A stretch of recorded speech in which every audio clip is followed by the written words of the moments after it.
Welcome back. In this tutorial, I'll be showing you what is inheritance in object-oriented programming. In this tutorial, I will be using Dart programming language. You can use any languages that you prefer as long as it supports object and classes. Inheritance happens between two classes. One will be the parent class and one will be the child class. And why is it called inheritance? Because the child class will inherit the method or function of the parent class. Now let me show you in the code side.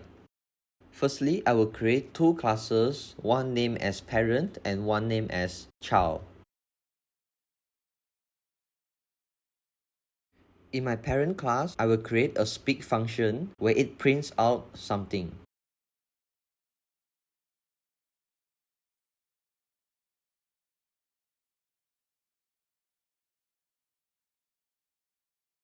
And in the child class, I will create a walk function where it prints out another text.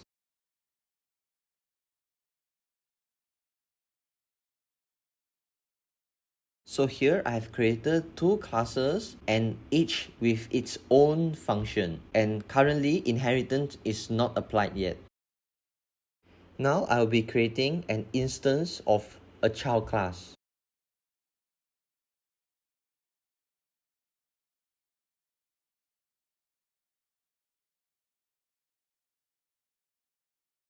Here is where we apply inheritance. We need to add the extend keywords in the child class with the parent class name.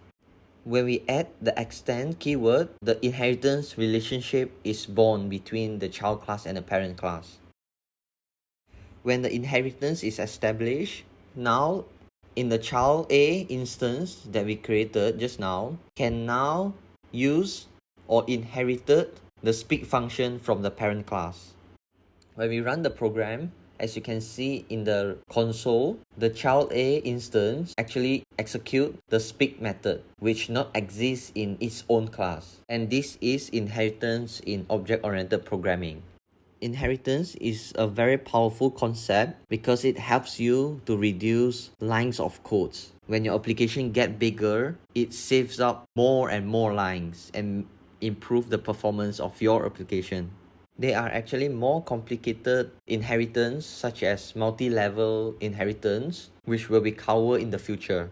If you have any question, feel free to comment below and don't forget to give us a like. See you in the next tutorial.